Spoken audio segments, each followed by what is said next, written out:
Vous connaissez tous Bob Sirois. La raison, je vais vous expliquer, faire un petit historique, un cours historique. En 2009, au mois d'octobre 2009, j'ai publié un livre qui s'appelle « Le Québec mis en échec ». Suite à la publication de ce livre-là, j'ai été convoqué par Mme Marois, qui était dans l'opposition officielle à ce moment-là.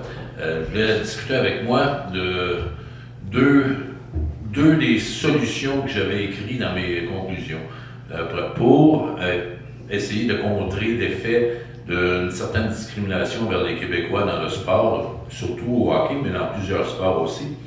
Et j'avais écrit que ça prenait absolument, à un moment donné, le retour d'une équipe à Québec, les Nordiques, parce que ça faisait une compétition entre les Canadiens et les Nordiques pour s'accaparer la fidélité des fans de hockey du Québec.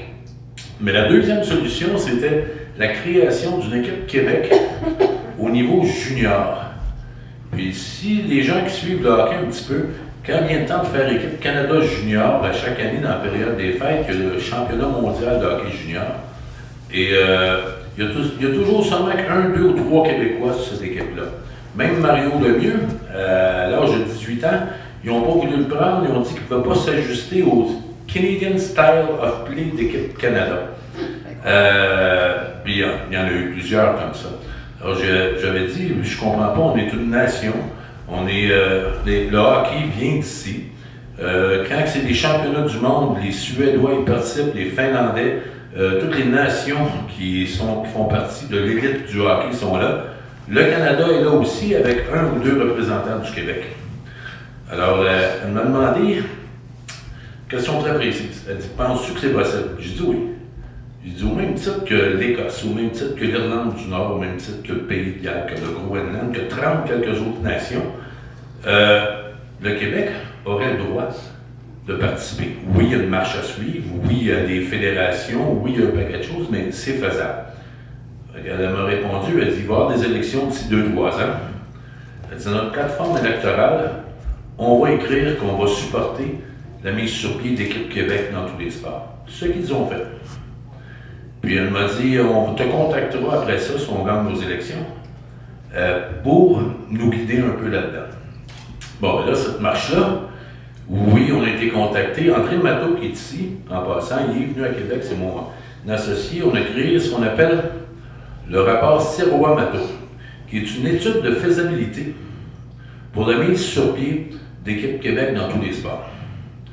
Avec toutes les jurisprudences et les juridictions que la loi peut permettre, mais c'est pas de la loi, c'est les règlements des fédérations internationales qui sont tous privés. C'est pas des fédérations internationales de hockey ou d'athlétisme ou de boxe. Ce sont tous privés. C'est apolitique. C'est pas eux qui contrôlent, c'est pas les gouvernements qui contrôlent ça. Comme les Jeux olympiques aussi, c'est privé. Alors, on a préparé un dossier. Entre le mois d'octobre, notre première rencontre au bureau de Sylvain Pagé, qui est le député des Laurentides, qui est l'adjoint à Mme Malavoie au sport, à l'éducation et aux loisirs, on a finalement réussi d'avoir une entente avec eux la semaine dernière à titre de conseiller, consultant au ministère de l'Éducation, pour leur donner des pistes pour la création d'Équipe Québec dans tous les sports. Alors là, on a déjà une bonne nouvelle. Mais l'étude de faisabilité ne la finance pas. Ils nous ont engagés à titre de conseiller. Ils vont publier un livre vert sur la nouvelle politique nationale des sports du Québec le 2 mai. Dans le livre vert, il va être mention d'Équipe Québec. Qu'est-ce qu'ils vont écrire? J'ai aucune idée. Mais moi, je veux réunir le plus de monde possible derrière cette cause-là. C'est la raison pourquoi vous êtes ici. Beaucoup de gens sont sur Facebook, c'est un moyen de communication, je ne veux pas juste me servir de Facebook, mais on commence avec vous, d'essayer de véhiculer le plus possible la mise sur pied des équipes Québec. Alors, ce qui m'amène à vous dire que dans le sport, c'est la seule chose que le Québec n'a pas fait. Puis pourtant, toutes les autres nations sur la Terre se servent du sport comme un élément rassembleur. Imaginez-vous une équipe Québec Soccer qui va jouer contre le Mexique, contre le Brésil, pour la Coupe des Amériques, avec tous les gens qui viennent d'un peu partout au Québec. L'identification d'un jeune Italien, d'un jeune Grec, d'un jeune qui vient d'Afrique du Nord ou d'ailleurs. Pour eux, le sport, le soccer et d'autres sports aussi fait partie de leur patrimoine à eux. La meilleure façon d'intégrer ces gens-là, et puis qui se promènent avec un fleur de lys, c'est d'avoir leurs propres équipes. Si on a une équipe Québec, je dis bien si, on va en avoir une. Si on a une équipe Québec au soccer, puis on a 2 jeunes Africains là-dessus, 2 petits jeunes qui viennent d'Amérique du Sud, 2, 3 Québécois, un Italien, un Grec. Vous savez que ces communautés-là s'identifient à leurs jeunes qui sont là. Alors, un match d'équipe Québec contre le Mexique ou contre n'importe quel club, mais toutes nos communautés qui sont ici vont être derrière équipe Québec. C'est la création d'une identité nationale. Et André Matteau, après que j'ai parlé, va venir discuter avec vous, vous expliquer vraiment tous les avantages que ça a. Ça n'a pas seulement qu'au point de vue du citoyen, au point de vue de la société. C'est bon, c'est excellent pour les fédérations, pour nos athlètes. Une équipe de hockey Québec junior, avec 21 Québécois, au lieu d'en avoir juste 2 ou 3 sur l'équipe Canada. Imaginez-vous, là, à Noël, Québec joue contre le Canada au hockey junior. Pensez-vous qu'on ferme le pays? RDS, TSN, eux sont contents, là, les codes d'écoute, ça va être dans des millions. Ça va être un peu semblable à ce que Russie-Canada a été dans les années 70, au début des années 70. Le sport est l'élément le plus rassembleur qui existe. Les Jeux olympiques, c'est ça. Quand il y a la Coupe du monde de soccer, on voit les voitures se promener avec leur drapeau.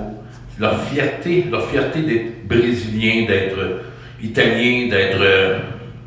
Maintenant, on va voir des drapeaux du Québec.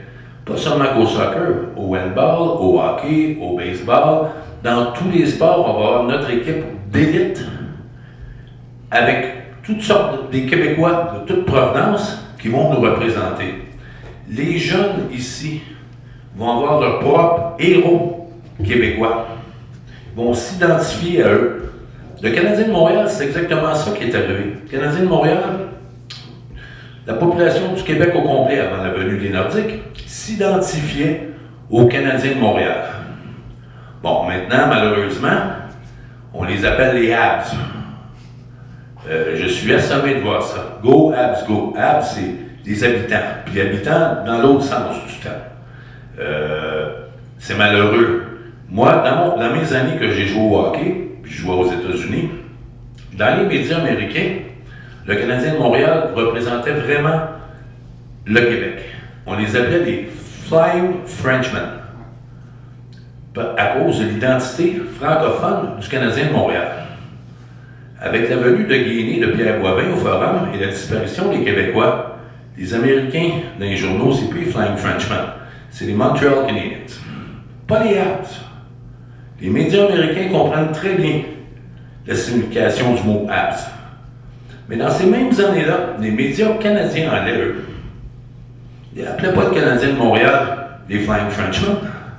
C'était les Habs, les habitants, qui est resté collé à la peau du Canadien en tant que diminutif depuis les années 20, les années 30. Mais surtout les années 70, 80, 90. Alors, c'est toute une philosophie d'identification d'une nation avec des équipes, avec des athlètes d'élite. Le sport, c'est l'élément rassembleur, je ne le dirai jamais assez. Bon, est-ce que c'est possible d'être fait? Oui. Toutes les fédérations internationales, il y a un règlement, dans leur livre de règlement, c'est écrit, noir sur blanc. Un pays, une équipe. Fait que là, ben oui, ben Bob, on n'a pas un pays, le Québec, là, ça va pas. Mais ils ont tous une clause additionnelle. Si le pays souverain permet à un État non souverain, à l'intérieur même de son pays, leur permet de participer comme équipe, comme identité, alors c'est accepté. La Grande-Bretagne permet à l'Écosse, permet à l'Irlande du Nord, Pays de Galles et à un paquet d'autres États non souverains de participer dans des championnats du monde, dans tous les championnats du monde. Pas seulement que la Grande-Bretagne, André vous fera le tour tantôt. Alors au Canada, c'est certain qu'il va y avoir un débat public. C'est certain que les médias fédéralistes anti-québécois, parce que moi, fédéralistes et anti-québécois vont de pair, vont s'énerver. Parce qu'ils comprennent très bien que la création de des équipes nationales, ça crée l'identité d'un peuple et d'une nation. On s'en va pas, je m'en vais pas avec ça, avec un drapeau. On veut faire un pays. C'est pas quelque chose de politique. Faut créer quelque chose au Québec où présentement notre population est divisée en deux. T'es fédéraliste d'un bord et les indépendantistes d'autre bord. Et puis malheureusement, la majeure partie, une grande partie des nouveaux immigrants ou des immigrants de deuxième, troisième génération ont tous été du côté fédéraliste. Mais puis ce qui est normal, ils arrivent ici, leur pays, c'est le Canada. Ils choisissent le Québec. Puis ils arrivent dans un milieu où il y a des guerres de langue, des guerres d'identité. Et puis, ça reste une province divisée, excusez-moi. Alors, à partir de là, ça nous prend vraiment un élément rassembleur. Les artistes, ils ont essayé avec les chansons, ils essayent avec la loi. On essaie avec toutes sortes d'instruments d'amener les gens, des intégrer à nous. Il y en a un qui n'a jamais été essayé, mais c'est celui-là. Puis celui-là, il a fonctionné partout sur la Terre. Alors, je ne vois pas pourquoi il ne fonctionnera pas ici. Alors, dans les prochaines semaines, à partir du mois de mai, vous allez en entendre parler beaucoup. Dépendant, encore une fois, de qu'est-ce que le Parti québécois va écrire exactement à la nouvelle politique nationale. En faire mention, c'est officiel qu'ils vont en faire mention, mais dépendant comment c'est rédigé, ça peut créer tout de suite la guerre avec le Canada, comme ça peut passer tranquillement. Mais moi, ici, on n'est pas beaucoup aujourd'hui. Moi, je suis certain qu'au mois de septembre, mois d'octobre, avec tout ce qui va se dire dans les journaux contre et pour des équipes, va rassembler le Québec. Maître Guy Bertrand, l'avocat de Québec, en 2006, il y avait les championnats du monde de hockey senior à Québec et à Halifax. Là, c'est tous les pays du monde qui viennent. Puis, habituellement, ces championnats du monde-là ont tout le temps lieu à chaque année en Europe. Là, c'était à Québec et à Halifax. Il a fait une tentative de créer une équipe Québec. Tentative qui a été refusée. Mais en même temps, Léger Marketing ont fait un sondage. Un gros sondage. 77% des Québécois francophones étaient d'accord.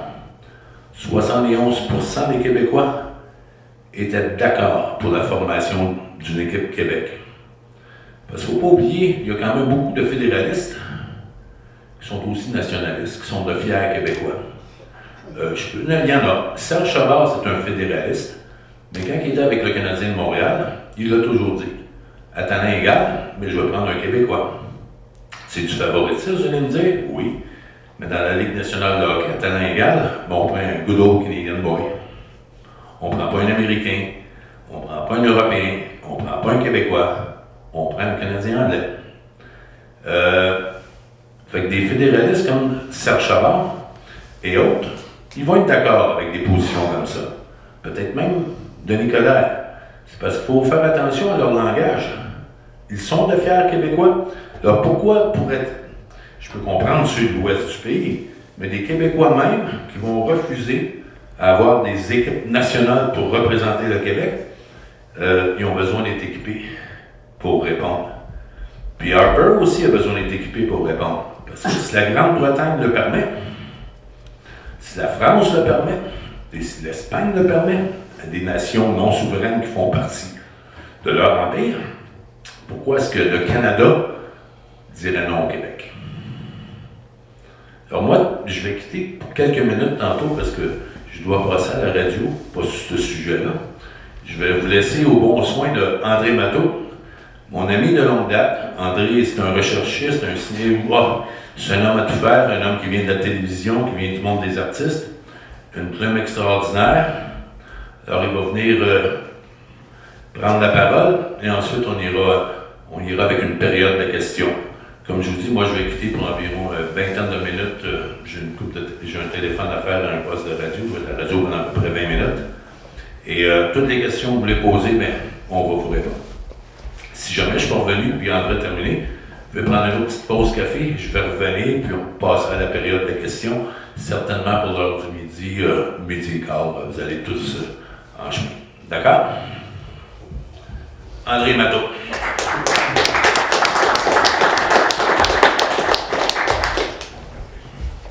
Bonjour. Juste un petit peu d'histoire, parce que l'histoire nous a été cachée. Est-ce que vous m'entendez? Je n'ai pas besoin de ça, hein? L'histoire nous a été cachée tout le temps. On dit toujours que l'histoire est écrite en fonction de qui conquiert le pays, qui règne. Et notre histoire, telle qu'on l'a connue, n'est pas nécessairement écrite. C'est la même chose en France, c'est la même chose même en Angleterre, vous allez voir pourquoi, c'est la même chose dans la plupart des nations qui ne sont pas nécessairement souveraines. Je remonte loin, je remonte au 4e siècle. Vous avez une île qu'on appelle aujourd'hui l'Angleterre.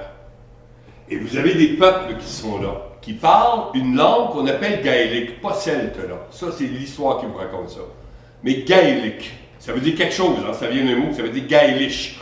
Ça veut dire les enfants des exilés. Donc, ils venaient d'ailleurs, mais je ne vais pas rentrer là-dedans.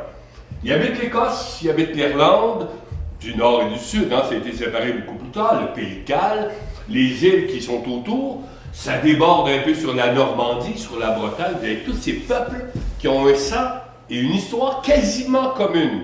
Ils se connaissent, ils parlent une langue qui se comprend les uns les autres. Et là, vous avez un peuple qui part complètement de l'Assyrie, on dit qu'il vient de Sumer, qui envahissent une partie de l'Allemagne actuelle, qui s'appelle la Saxe, qui était déjà habitée par un autre peuple. Ils envahissent la Saxe. Il y a une partie de l'Allemagne, la partie supérieure, regardez, c'est un angle. Ils se amalgament avec ces Saxons. On les appelle les Anglo-Saxons. Les Anglo-Saxons, c'est allemand. Pas du racisme que je fais de cette histoire. Les Anglo-Saxons sont allemands. Puis au 4e siècle, ils ont tenté un peu avant, ils sont cassés la gueule, ils ont repris, mais peu importe. Ils sont rentrés finalement en Angleterre. Dans ce qu'eux ont appelé l'Angleterre, c'était la terre des Anglos. Mais avant, c'était pas l'Angleterre, c'était l'Écosse, c'était l'Irlande. Et tous ces mots-là viennent de la même origine que le mot gaélish, ou gaélique, qu'on a appelé en français. En Allemagne, en Espagne, on les a appelés ibériches, ça veut dire la même chose. Ça vient d'une autre région. Encore une fois, je ne vais pas tomber là-dedans. Tout ce que je vous dis, c'est qu'il y avait des peuples avec une histoire extraordinaire, une mémoire extraordinaire, une mémoire cellulaire, du sang extraordinaire, puis ils s'amalgamaient. Ils s'aimaient, ils s'appréciaient. Et vous avez donc un peuple qui arrive complètement de l'extérieur, un peuple de puissants, qui a envahi la Saxe, qui a envahi l'Angleterre. Vous avez un roi. Il y en a qui disent qu'il vient un peu là, un peu à gauche, un peu à droite. On l'appelle Clovis, le premier roi franc.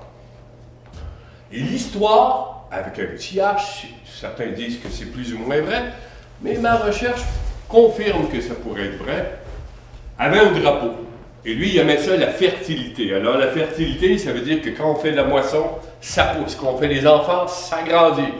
C'est la fertilité. Ce qui représentait pour lui la fertilité, comme beaucoup de peuples alors, ben, c'était des grenouilles qu'il avait sur son drapeau. Et quand les Anglais, qui sont allemands finalement, quand les Anglais ont tenté traverser la Manche au niveau de la Bretagne et de la Normandie actuelle, ben ces Anglais-là sont arrivés avec une sorte d'armure, puis ils ont vu un drapeau, puis ils ont appelé les Frogs. Déjà à ce moment-là. C'est pas notre histoire là, de Canadiens, Français, puis d'Anglais. Ça a commencé dans les années 40? Non, ça fait 1500 ans passés. Qu'on s'appelle Frog de bord, puis quand on les a vus, nous autres, avec une armure qui était carrée, c'était vraiment là, plus ou moins bien fait, puis il y avait des tout petits yeux, il y a des dessins qui restaient ça, c'était des blocs. C'est devenu bloc. Ils se sont appelés eux-mêmes bloc en déformant le mot français bloc. C'est depuis ce temps-là. On a toujours la même mémoire, nous. Elle est plus proche de celle des Irlandais, des Écossais, des Gallois, des Bretons, des Normands, que des Anglo-Saxons. On a toujours été en guerre pour des raisons subtiles, certains diront, mais peu importe lesquelles. On a de la difficulté à s'apprécier. Ça arrive. Mais on a eu plus de facilité à s'amalgamer au niveau du sang avec les Irlandais qui sont venus nous voir au 19e siècle. Vous en connaissez les raisons, des grandes famines, comme par hasard, on dit, qui ont été même provoquées, mais peu importe, ils arrivent chez nous. C'est la même chose avec les Écossais, parce que, quand je parle d'Irlandais, je ne parle pas des Écossais protestants, parce que les Écossais protestants ou les Irlandais protestants ne sont pas Irlandais, ne sont pas Écossais, ce sont des Anglais qui sont allés habiter en Écosse. C'est comme les Anglais qui viennent habiter au Québec, ben on les appelle Québécois, mais finalement ce sont des, au niveau du sang, au niveau de l'origine, ce sont des Anglais qui viennent d'ailleurs. Ils se disaient, vous vous en souvenez pour certains qui ont à peu près mon âge, dans les années 50, quand on disait anglais, ben c'était simplement les gens qui se disaient anglais, qui venaient d'Angleterre dans la colonie. Les Habs dont il parlait tout à l'heure, ben ça veut dire colons en français. Là. Les Habs, dans le sens que eux le disent, c'est les colons de la place, c'est les gens de la colonie. Et c'est pour ça que ces mêmes Anglais disaient qu'on était de la province de Québec. Pourquoi le mot province? Ça n'existe pas en Angleterre.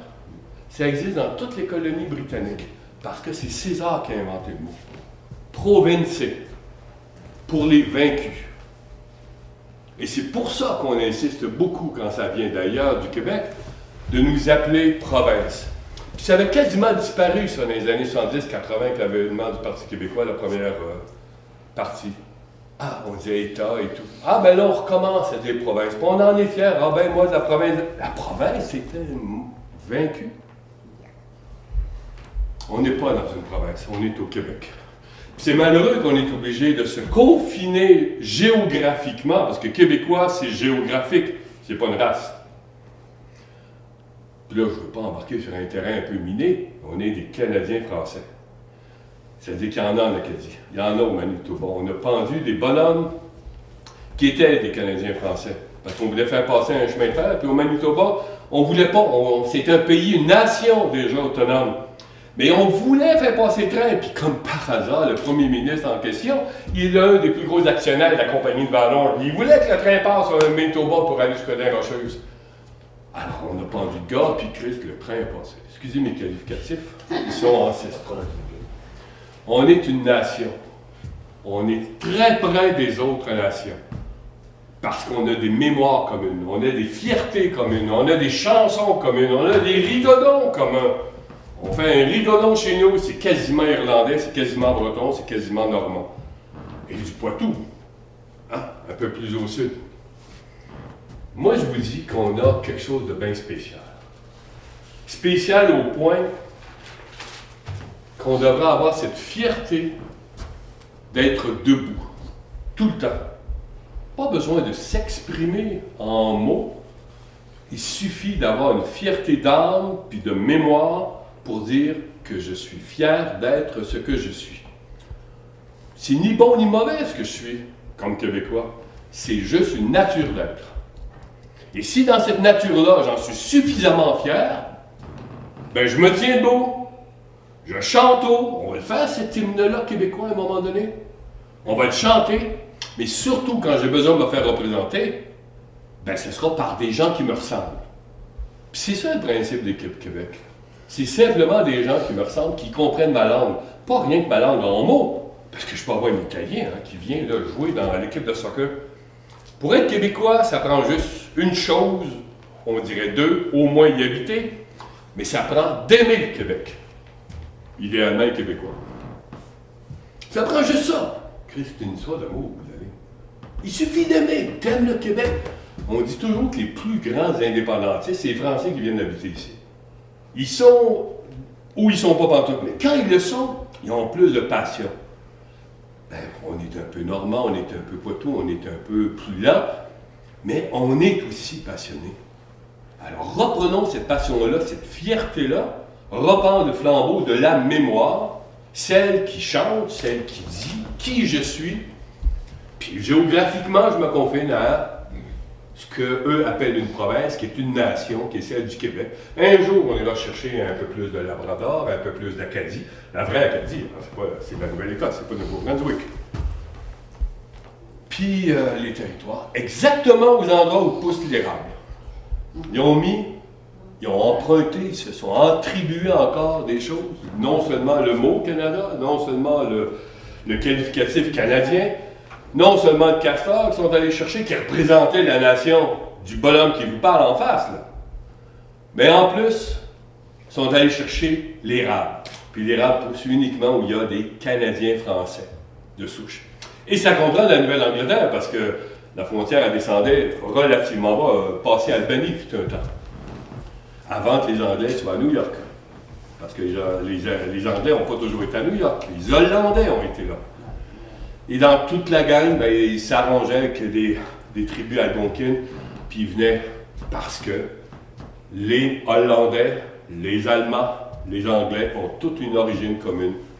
Et c'est un sang, c'est une mémoire qui n'aime pas les Latins, les parlants français, entre autres. Ils sont entendus avec d'autres, mais avec les parlants français, ils ont des frontières communes. Alors je vous dis que si je me tiens debout, forcément j'ai une fierté. Forcément j'ai envie de me rassembler avec des gens qui pensent comme moi, qui parlent ma langue, celle du cœur, entre autres. Forcément j'ai une identité. Puis quand j'ai cette identité-là, je le chante, je crée mon hymne, j'ai mon équipe. Puis je les regarde, puis je les applaudis. Puis je suis fier. Et pour ça, j'ai pas fait de politique, là. J'ai juste reconnu qui j'étais et d'où je venais. Et où j'ai envie d'aller. Puis j'ai pas peur de marcher seul. C'est-à-dire de marcher avec mon peuple dans une direction, même si on ne sait pas exactement, mais on sait que c'est vers la lumière qui est en face. Les moyens, on y trouvera bien. Mais si on se tient, on se tenait, on évitait de se déchirer, parce que nos pires ennemis ont toujours été de la place, hein, vous le savez. Mais si on se tenait finalement, puis on se tenait debout, puis on sortait de la salle qu'on n'était pas d'accord avec quelqu'un, au lieu de l'engueuler puis de dire non, on a juste à être un peu sage, faire ce que l'on a à faire, puis la créer, cette équipe-là. Vraiment pour se reconnaître nous-mêmes. Rassembleur, identitaire, j'ai tout ce que je veux. Forcément, le pays va suivre. Encore une fois, ce ne sera pas par une manière politique, ce sera par une fierté d'âme. Fierté de mémoire, fierté d'être. Sommairement, c'est ça que j'avais à vous dire. Bravo.